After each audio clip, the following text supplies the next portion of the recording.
누가복음 8장 4절부터 11절까지 그리고 4절부터 8절까지 그리고 11절부터 15절까지 말씀을 봉독합니다. 무리가 많이 모여들고 각 고을에서 사람들이 예수께로 나아오니 예수께서 비유를 들어 말씀하셨다. 씨 뿌리는 사람이 씨를 뿌리러 나갔다. 그가 씨를 뿌리는데 더러는 길가에 떨어지니 발에 밟히기도 하고 하늘의 새들이 쪼아먹기도 하였다. 또 더러는 돌짝밭에 떨어지니 싹이 돋아났다가 물기가 없어서 말라버렸다. 또 더러는 가시덤불 속에 떨어지니 가시덤불이 함께 자라서 그 기운을 막았다. 그런데 더러는 좋은 땅에 떨어져 자라나 100배의 열매를 맺었다. 이 말씀을 하시고 예수께서는 들을 귀가 있는 사람은 들어라 하고 외치셨다. 그 비유의 뜻은 이러하다. 씨는 하나님의 말씀이다. 길가에 떨어진 것들은 말씀을 듣기는 하였으나 그 뒤에 악마가 와서 그들의 마음에서 말씀을 빼앗아 가므로 믿지 못하고 구원을 받지 못하게 되는 사람들이다. 돌짝밭에 떨어진 것들은 들을 때에는 그 말씀을 기쁘게 받아들이지만 뿌리가 없으므로 잠시 동안 믿다가 시련의 때가 오면 떨어져 나가는 사람들이다. 가시덤불에 떨어진 것들은 말씀을 들었으나 살아가는 동안에 근심과 재물과 인생의 향락에 사로잡혀서 열매를 맺는 데에 이르지 못하는 사람들이다.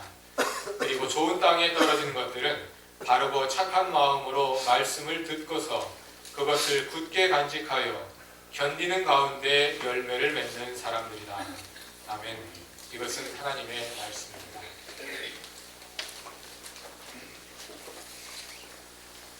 몇 주 설교에 거쳐서 계속 예수님의 비유가 등장하고 있습니다. 2주 전에는 누가복음 7장 32절에 장터에서 노래 부르는 아이들의 비유가 나왔고, 지난주에는 7장 40절 이하에 두 빚진 사람의 비유가 나왔습니다. 오늘은 씨 뿌리는 자의 비유를 살펴보고자 합니다. 아마도 이 비유는 여러분들에게 매우 익숙한 그러한 비유 가운데 하나이라고 생각합니다. 여러 가지 이유가 있겠습니다만 그 이유 중에 하나는 이 비유가 공간 3복음서, 그러니까 마태복음, 마가복음, 누가복음에 모두 나오는 비유이기 때문에 어느 복음서를 읽더라도 읽게 되는 그러한 비유이기 때문일 것입니다. 그런데 각 복음서에 실린 세 비유를 비교해 보면 결과적으로는 유사한 메시지를 전달합니다만 그 비유가 작용하는 방식과 또 각 책에서 차지하는 위치에는 조금씩 차이가 있습니다. 특히 누가복음은 마태복음이나 마가복음과는 조금 다른 방식으로 이 비유를 전달합니다. 그래서 오늘은 누가복음에 초점을 맞추고 이 비유를 통해 주시는 예수님의 말씀에 귀 기울여 보고자 합니다. 5절 이하에 나오는 비유는 다음과 같습니다. 씨 뿌리는 사람이 그의 씨를 뿌리러 나갔습니다. 씨를 뿌리는 가운데 하나가 길가에 떨어졌습니다. 그것은 발에 밟혔고 하늘의 새들이 먹어 치워버렸습니다. 또 다른 것이 바위 위에 떨어졌습니다. 그것은 자라났다가 물기가 없기 때문에 말라버렸습니다. 또 다른 것이 가시덤불 한가운데에 떨어졌습니다. 가시덤불이 씨앗과 함께 자라나서 그것을 질식시켜 버렸습니다. 또 다른 것이 좋은 땅에 떨어졌습니다. 그것은 자라나 100배의 열매를 맺었습니다. 예수님은 이 비유를 말씀하신 후에 제자들의 질문에 따라서 친절하게 그 의미를 설명해 주십니다. 11절에 의하면 그 씨는 하나님의 말씀입니다. 그러니까 씨를 뿌리는 자는 하나님의 말씀을 선포하는 예수님일 것입니다. 그러면 땅은 무엇일까요? 전통적으로 많은 설교에서 이 비유에 나오는 네 가지 땅은 우리 마음밭을 가리키는 것으로 해석되어 왔습니다. 그렇게 설교를 많이 들으셨을 것입니다. 즉 어떤 사람의 마음은 길가와 같고 어떤 사람의 마음은 돌밭과 같고 어떤 사람의 마음은 가시밭과 같고 어떤 사람의 마음은 옥토와 같습니다. 그래서 우리는 우리의 완악한 마음을 일구어 돌도 걷어내고 가시덤불도 걷어내서 옥토와 같은 상태로 바꾸어야 한다는 것이 그러한 해석을 통해 얻어낸 메시지였습니다. 그러나 이 비유를 누가복음의 맥락에서 읽어보면 그것과는 조금 미묘하게 다른 의미가 들어있는 것을 찾아볼 수 있습니다. 그래서 오늘은 누가복음 본문을 좀 더 세밀하게 관찰하면서 그 의미를 확인해 보고자 합니다. 12절 이하를 세 번역으로 읽어보면 길가에 떨어진 것들은 이러이러한 사람들이다. 또 13절에 보면 돌밭에 떨어진 것들은 이러이러한 사람들이다 하는 식으로 나옵니다. 그래서 마치 뿌려진 씨앗들이 사람들인 것처럼 잘못 익힐 수 있습니다. 그러나 11절에서 예수님이 분명히 말씀하신 것처럼 씨는 사람들이 아니라 하나님의 말씀입니다. 그리고 헬라어에서 씨는 중성명사이고 여기에 나오는 것은 남성 복수형 어구이기 때문에 길가에 있는 것들 이렇게 번역하면 안 되고 길가에 있는 사람들이라고 번역해야 합니다. 12절을 원문에 가깝게 번역하자면 길가에 있는 사람들은 이러이러한 사람들이다 이렇게 옮겨야 합니다. 우리 번역에는 길가에 떨어진 이렇게 되어 있는데 원문에는 떨어졌다는 말은 없습니다. 길가에 있는 사람들입니다. 여기서 길가에 있는 사람들이란 예수님이 씨를 뿌리는데 길가에서 구경하는 사람들이다 뭐 이런 뜻이 아니라 길가와 같은 상황에 있는 사람들, 다시 말해서 씨앗이 길가에 떨어진 것과 같은 상황에 있는 사람들이라는 뜻입니다. 마찬가지로 13절은 바위 위에 있는 사람들, 직역하면 이렇게 되고 바위 위에 씨앗이 떨어진 것과 같은 그러한 상황에 있는 사람들에 대해서 말씀하시는 것으로 이해할 수 있습니다. 14절과 15절도 마찬가지입니다. 이러한 이해의 터에서 보자면 이 비유에서 씨를 뿌리는 자는 예수님이고 씨는 예수님의 말씀이고 씨앗이 네 가지 땅에 떨어진 상황은 서로 다른 네 그룹의 사람들의 상황을 가리킵니다. 첫 번째 그룹에 속하는 사람들은 씨앗이 길가에 떨어진 것과 같은 상황에 있습니다. 그들에게도 말씀의 씨가 떨어지긴 하지만 악마가 와서 그들이 믿고 구원받지 못하도록 그들의 마음에서 말씀을 빼앗아 가버립니다. 그래서 말씀의 씨앗이 그들의 마음에 뿌리 내리지 못합니다. 우리는 그동안 누가복음을 읽어오는 가운데 이러한 사람들이 반복해서 등장하는 것을 보았습니다. 그 사람들은 바리새인들과 율법학자들처럼 그에게 세례도 받지 않고 예수님의 말씀에 전혀 마음을 열지 않는 사람들입니다. 두 번째 그룹에 속하는 사람들은 씨앗이 바위 위에 떨어진 것과 같은 사람들입니다. 그들은 말씀을 들을 때는 기쁨으로 받아들이지만 뿌리가 없으므로 잠시 동안 믿다가 시련의 때를 만나면 떨어져 나가버립니다. 우리는 신앙생활을 하면서 여러 가지 시련에 직면합니다. 우리가 당하는 현실적인 고통과 고난들이 모두 이러한 시련에 해당합니다. 어떤 사람은 질병과 사고로, 어떤 사람은 직장과 학교 문제로, 어떤 사람은 가정 문제로, 어떤 사람은 인간관계 문제로, 또 여러 가지 문제로 시련에 직면합니다. 이처럼 시련에 직면할 때 바위 위에 떨어진 씨와 같은 사람은 믿음의 뿌리가 없어 그 시련을 견뎌내지 못하고 떨어져 나가버립니다. 세 번째 그룹에 속한 사람들은 가시덤불 한가운데에 떨어진 씨앗과 같은 상황에 있는 사람들입니다. 그들은 말씀을 들었으나 살아가면서 겪는 근심과 재물과 인생의 향락에 질식되어 열매를 맺지 못하는 사람들입니다. 두 번째 그룹의 사람들이 인생의 고난과 시련으로 인해 떨어져 나가는 사람들이라면 세 번째 그룹의 사람들은 그 반대로 삶의 형편이 좋다 보니 그 풍요한 삶으로부터 오는 염려와 쾌락으로 인해 숨을 쉬지 못하게 되는 그러한 사람들입니다. 우리의 삶이라는 것이 상황이 좋으면 좋은 대로, 나쁘면 나쁜 대로 우리의 믿음을 가로막는 요인들이 질비하기 때문에 결국 절망하고 좌절하기 시작하면 절망하고 좌절할 핑계들이 얼마든지 어떤 상황이든지 쌓여 있는 것입니다. 네 번째는 좋은 땅입니다.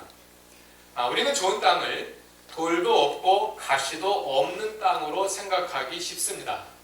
마태복음과 마가복음은 그렇게 읽을 수 있습니다. 그런데 누가복음은 조금 다릅니다. 이 네 번째 좋은 땅이 누가복음의 이 네 번째 좋은 땅에 그 좋은 땅을 설명하는 방식에 누가복음의 비유의 묘미가 있습니다. 누가복음 8장 15절을 다 같이 읽어보겠습니다. 8장 15절입니다. 그리고 좋은 땅에 떨어진 것들은 바르고 착한 마음으로 말씀을 듣고서 그것을 굳게 간직하여 견디는 가운데 열매를 맺는 사람들이다. 씨앗이 좋은 땅에 떨어진 것과 같은 사람들의 특징은 하나의 부사구와 세 개의 동사구로 서술이 됩니다. 하나의 부사구는 바르고 착한 마음으로, 그리고 세 개의 동사구는 말씀을 듣는다, 굳게 간직한다, 견디는 가운데 열매를 맺는다, 이렇게 세 가지입니다. 이 세 개의 동사를 가만히 살펴보면 그것이 앞에 나온 세 땅의 특징과 반대되는 것임을 알 수 있습니다. 길가에 떨어진 씨앗과 같은 사람들은 말씀을 들으나 그 말씀이 마음에 머물지 않습니다. 그러니까 말씀을 듣지만 듣지 않는 것입니다. 그러나 좋은 땅에 떨어진 씨앗과 같은 사람들은 말씀을 듣습니다. 두 번째, 바위 위에 떨어진 씨앗과 같은 사람들은 뿌리가 없어서 그 말씀을 굳게 간직하지 못하고 결국 떨어져 나갑니다. 그러나 좋은 땅에 떨어진 씨앗과 같은 사람들은 말씀을 굳게 간직합니다. 세 번째, 가시덤불에 떨어진 씨앗과 같은 사람들은 근심과 재물과 인생의 향락으로 질식되어 열매를 맺지 못합니다. 그러나 좋은 땅에 떨어진 씨앗과 같은 사람들은 그 모든 것을 견디어 나가는 가운데 열매를 맺습니다. 요약하자면 누가복음의 씨 뿌리는 자의 비유에 나오는 좋은 땅이란 사탄의 공격도 없고 돌도 없고 가시덤불도 없는 그런 팔자 좋은 땅이 아니라 다른 세 땅과 같은 영적 위협과 시련과 풍요의 함정이 동일하게 모두 존재하는 땅이라는 것입니다. 다른 세 땅과 좋은 땅이 다른 점은 환경이 다른 것이 아니라 그 환경에 대처하는 태도와 실천의 차이라는 것입니다. 본문은 그 태도를 가리켜서 바르고 착한 마음이다 이렇게 표현합니다. 헬라어에는 좋다, 즉 영어의 굿에 해당하는 형용사가 두 가지가 있는데 그것은 칼로스와 아가소스입니다. 그 두 단어가 여기 함께 쓰였습니다. 이 단어를 굳이 어원을 따져보면 차이가 있습니다만 성경에서는 거의 동의어로 사용되기 때문에 그것을 구별하여 번역하기가 참 어렵습니다. good and good heart 이렇게 말할 수도 없고, 그래서 영어 번역본들을 보자면 어떤 번역은 honest and good heart 이렇게 번역했고, 또 어떤 번역은 noble and good heart 이렇게 번역하게 됐고요. 우리말 번역 중에서 개역은 착하고 좋은 마음 이렇게 번역했고, 새 번역과 공동 번역은 바르고 착한 마음 이렇게 번역했습니다. 아주 다양한 좋다, 그 말은 굉장히 많은 의미가 여기 포함되어 있지 않습니까? 아주 다양한 의미를 담을 수 있는 어휘이기 때문에 그냥 사전적으로 풀어서는 이 말이 무슨 뜻인지 알아내기가 참 어렵습니다. 다만 이 어휘들이 사용된 문맥 속에서 그 의미를 가늠해 볼 수 있을 따름입니다. 그런데 누가복음의 다른 곳에 오늘 본문에 사용된 어휘들이 집중해서 함께 등장하는 그런 본문이 있습니다. 우리가 두 달 전에 함께 살펴본 누가복음 6장 43절에서 45절입니다.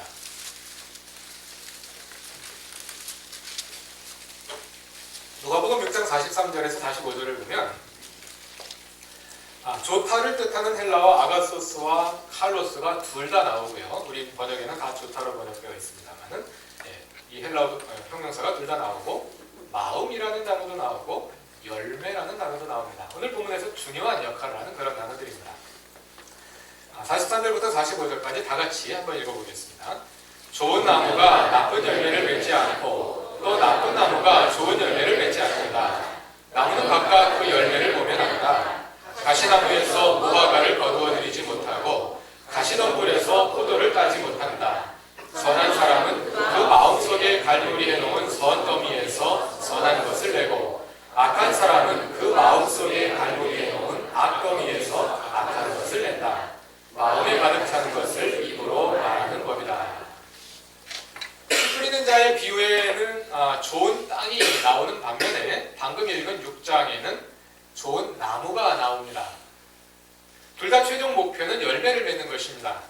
좋은 나무의 목표는 좋은 열매를 맺는 것이고 좋은 땅의 목표는 100배나 되는 많은 수확을 맺는 것입니다. 그러나 누가복음에서 이것을 굳이 질과 양의 대비로 구별해 읽을 필요는 없습니다. 무슨 말씀인가 하니 누가복음의 씨 뿌리는 자의 비유가 마가복음이나 마태복음과 다른 점 가운데 하나는 좋은 땅에 대한 서술 방식이 다르다는 것입니다. 많은 차이 가운데 하나인데요. 마태복음이나 마가복음에 보면 좋은 땅에서 30배, 60배, 100배의 결실을 얻었다 이렇게 말합니다. 다들 기억하시죠?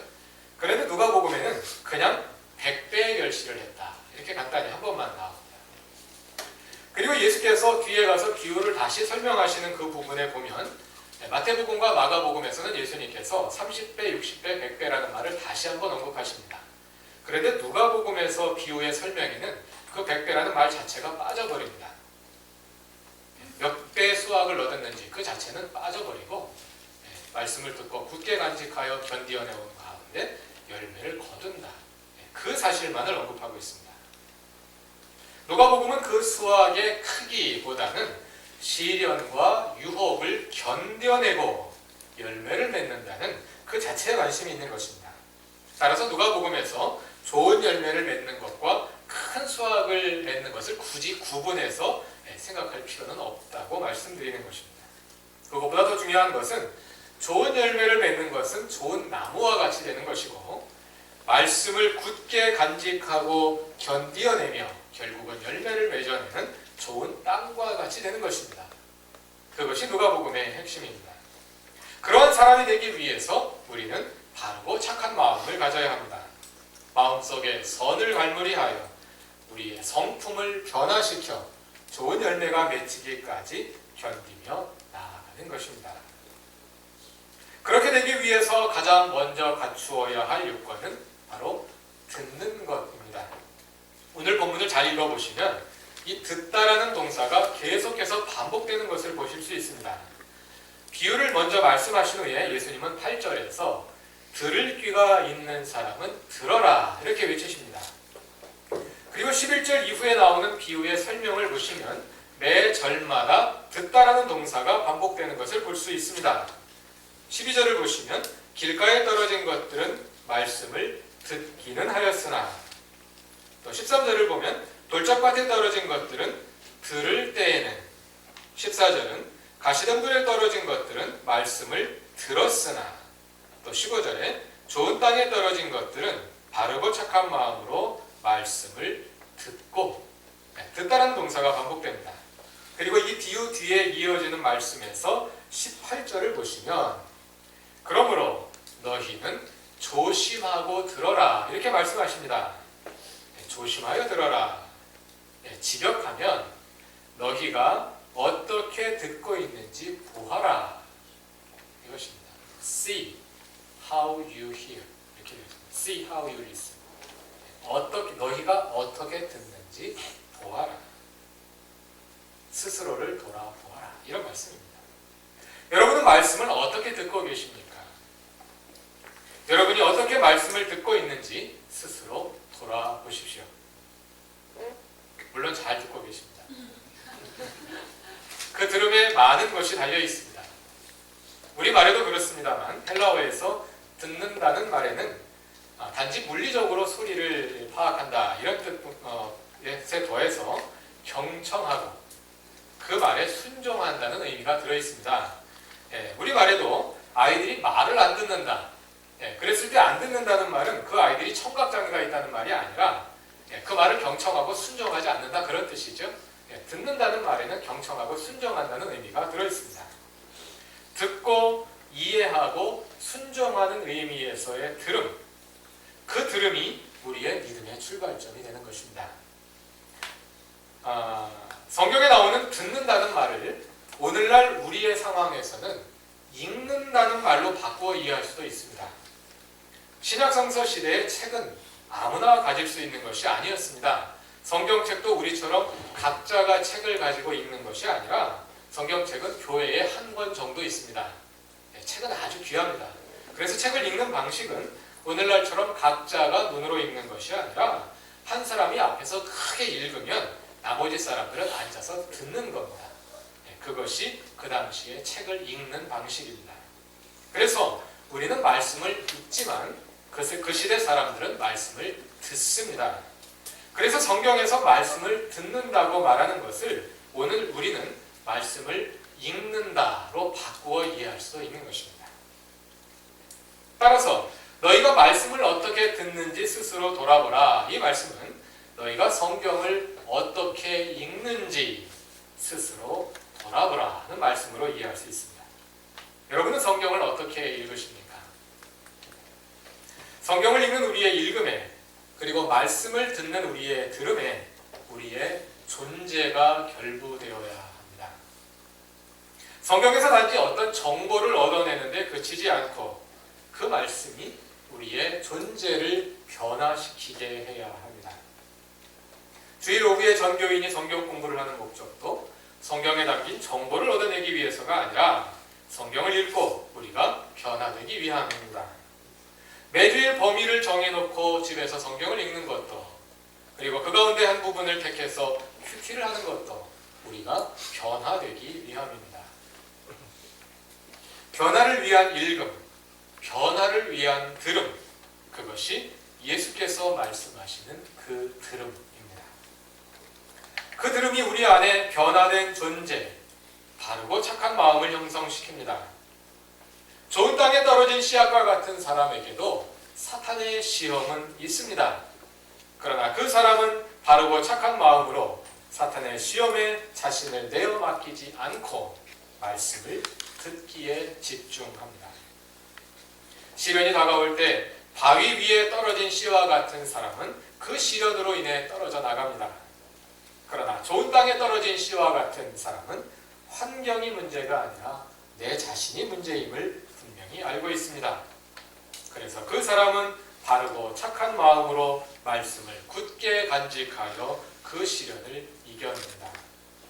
그래서 그 시련 속에서 더 좋은 열매를 맺어냅니다. 우리는 늘 더 풍요롭기를 갈망하며 살아갑니다. 그러나 그 풍요가 우리의 신앙에는 별 도움이 되지 않습니다.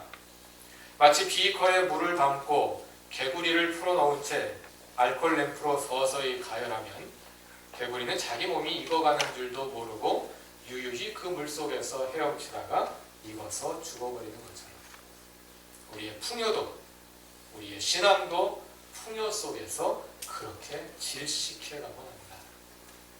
그러나 바르고 착한 마음을 가진 사람은 그 풍요의 유혹과 염려에 빠지지 않고 스스로를 지켜 좋은 열매를 맺어냅니다. 그 모든 것이 올바른 들음에서 시작됩니다. 여러분은 하나님의 말씀을 어떻게 듣고 계십니까? 다 같이 기도드리겠습니다. 하나님, 오늘도 주님의 말씀을 들려주심을 감사합니다. 듣고 깨닫게 하시고 그 깨달음이 머리에만 있지 않고 우리의 가슴으로 내려오게 하시고 우리의 태도와 실천을 변화시키게 하옵소서. 그 말씀이 우리 안에 뿌리를 내려 바르고 착한 마음을 형성하게 하시고 그 마음으로 시련 가운데 흔들리지 않고 풍요에 질식되지 않는 가운데 우리의 삶으로 아름다운 열매를 맺어내게 하옵소서. 예수님의 이름으로 기도드립니다. 아멘.